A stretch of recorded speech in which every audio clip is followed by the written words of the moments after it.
Salut à tous et soyez les bienvenus sur la chaîne qui déboîte.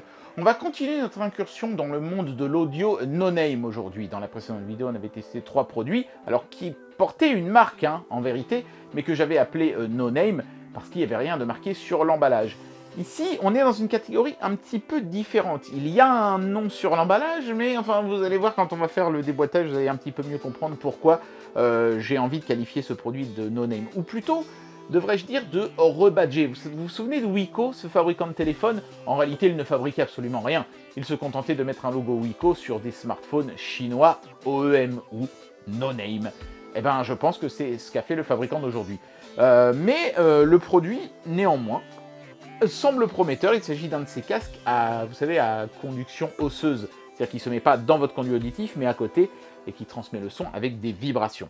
Allez, c'est parti pour le déboîtage de ce casque. Alors, vous voyez, il n'y a absolument aucun logo sur la face avant, ni sur les tranches, qui ont juste les différentes fonctionnalités du produit.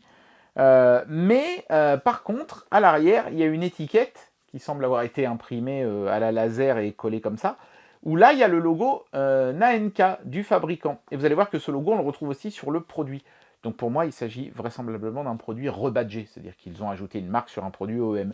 Ce qui ne veut pas forcément dire qu'il est mauvais, et même, j'ai presque envie de dire, ça veut en général dire qu'il doit être pas mal, parce qu'une marque n'a pas intérêt à faire apparaître son logo sur la boîte d'un produit qui serait pourri, sauf si elle veut hériter d'une mauvaise réputation. Et dans ce cas-là, il ne m'enverrait pas les objets à tester, a priori. Donc, écoutez, on va voir. En tout cas, la boîte, elle est super légère. Ça, c'est plutôt bien d'avoir un casque léger pour le confort. Mais ça fait bizarre, quoi. On a vraiment l'impression qu'il pèse rien. Écoutez, on va voir. À mon avis, ils ont mis le strict minimum dedans pour faire des économies. Mais ça, c'est pas grave, si le produit est bon. Donc, justement, on tombe directement sur le produit. Donc, qui ressemble vraiment comme 2 gouttes d'eau au concurrent Apex Aftershocks. Sauf que le Apex Aftershocks, il est gris, je crois, et celui-ci est noir. Mais à part ça, ouais. Et puis, la forme aussi est légèrement différente des entre guillemets oreillettes, puisque ça se met pas sur les oreilles, mais sur les tempes, ces machins-là. Mais par contre, le boîtier ici est similaire, si ce n'est que les boutons sont sur le côté au lieu d'être sur la tranche. Et le système de recharge est ici à l'intérieur du casque, au lieu d'être sur le dessous. Voilà, mais sinon, en termes de design, c'est vraiment exactement la même chose. Un beau bloc de mousse pour caler tout ça. Waouh, génial. Ça fait un petit papillon, c'est mignon. Et puis ici, on a un petit élément qui doit contenir, j'imagine, le câble magnétique de recharge, voilà, propriétaire, donc à ne pas perdre. Et, attendez, il y a d'autres choses. Oh, regardez, qu'est-ce que c'est ça?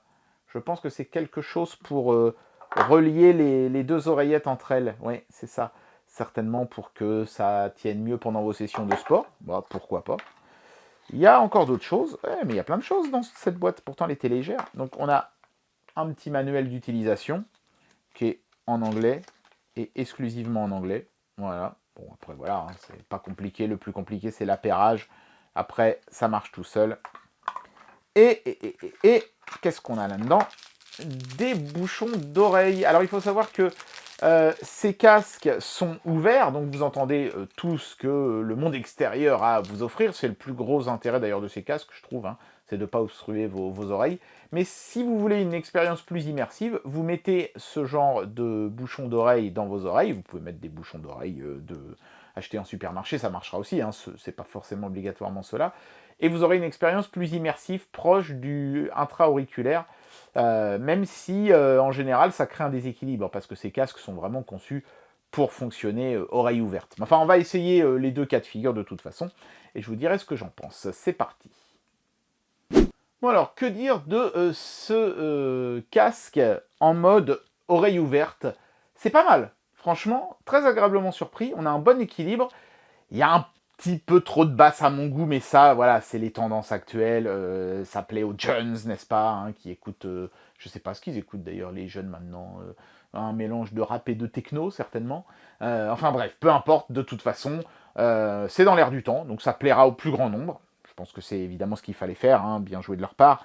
Les mélomanes comme moi préféreront peut-être quelque chose avec un petit chouïa moins de basse, mais c'est pas dramatique, je veux dire, le déséquilibre est léger, et je pense qu'ils ont simplement fait ça, voilà, pour répondre aux tendances actuelles. Mais ça marche bien, c'est confortable, et quand le son est à fond, on expérience des vibrations un petit peu sur les tempes, mais pas plus ni moins que sur le modèle de chez Apex.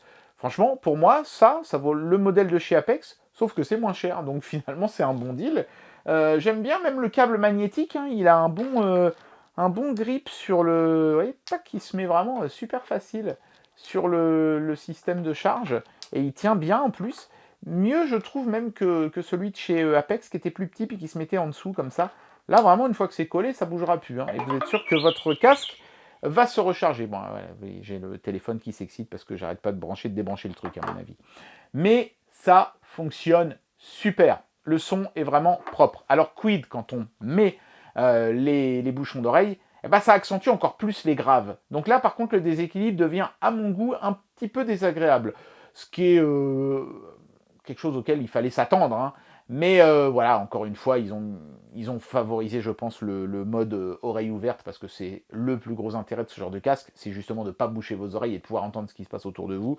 Donc le mode oreille bouchée est plus secondaire, et dans ce mode-là, à mon goût, il y a trop de graves. Voilà. Mais néanmoins, les deux modes sont tout à fait écoutables, hein, et on a un son à peu près équivalent à ce qu'on aurait sur les Apex, qui était peut-être plus équilibré, mais du coup qui, à mon avis, aurait moins plu à la jeune génération. Ceux-là, à mon avis, seront plus appréciés par les ados et les jeunes adultes. Eh bien voilà, j'en arrive à la conclusion de cette vidéo et je vais vous donner mon avis sur ce produit. Eh bien écoutez, cet objet fonctionne bien, le son est de bonne qualité, il y a un petit peu trop de basses à mon goût, mais ça, après, voilà, c'est le goût personnel de chacun. Je pense que la plupart des gens aimeront justement ce son avec des basses très riches. Quand on se bouche les oreilles, il y a encore plus de basses. Là, pour moi, c'est vraiment too much, mais encore une fois, après, ça dépendra de vos goûts personnels en termes de musique et d'équilibre sonore.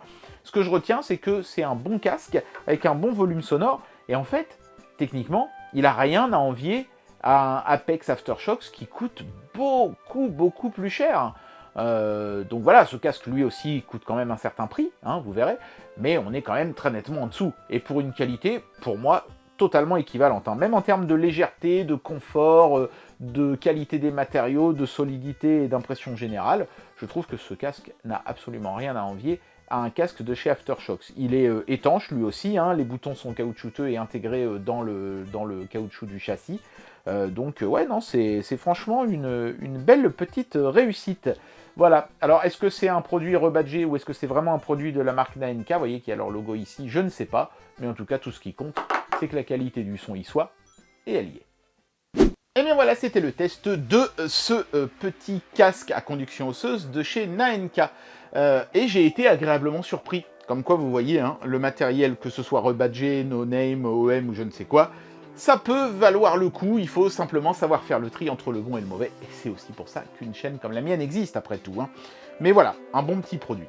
J'espère en tout cas que cette vidéo vous aura plu, et moi je vous dis à très bientôt pour un prochain test. Allez, tchuss!